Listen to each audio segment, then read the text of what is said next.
Shinjoy, an important point, like I was reading for our viewers earlier, that has come from, the president of Iran. Iran is now reaching out to the, Middle East and, sending this unity message. And this was something that Masoud Pezeshkian, the president of Iran, had said a couple of days ago as well, that unless provoked, Iran is not going to target the Gulf nations, but, yet the attacks are continuing. So what do we make of what Masoud Pezeshkian has put out now?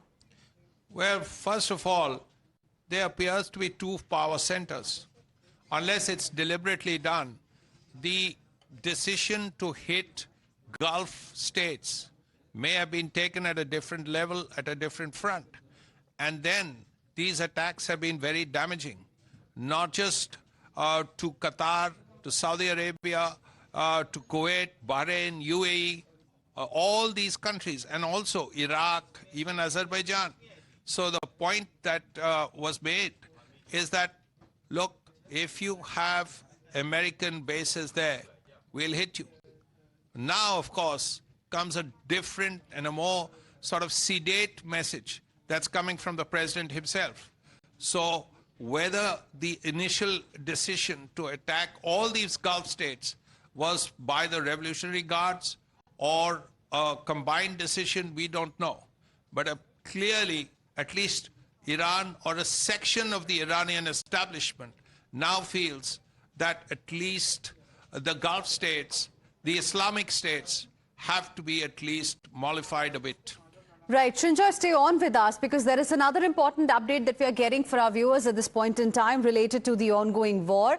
And Iran has now given a big warning to the entire world. In what is being seen as a sharp escalation, Tehran has warned that even civilian spaces across the world may no longer be safe. This warning comes as the war enters a critical phase and signals a dangerous expansion of the conflict. Now, this is Iran's strongest global warning yet. A senior military spokesperson has declared that parks, tourist spots and leisure areas anywhere in the world could now fall within the range. The message is clear. The war may no longer be confined to conventional battlefield.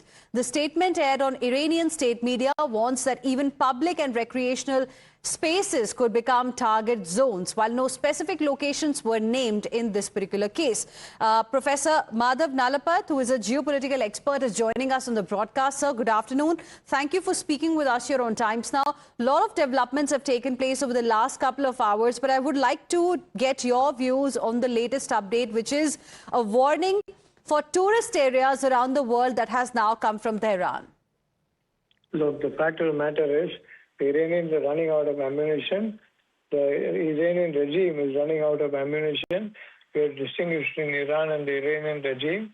And frankly, the U.S. has been hammering them. President Trump has said no question of a ceasefire because we are obliterating them and they are going after missile bases.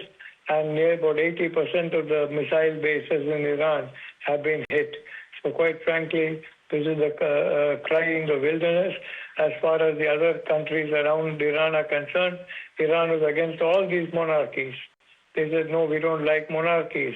They like the Shah of Iran. So how can we expect these monarchies to support Iran, which is a very destabilizing factor in the Gulf?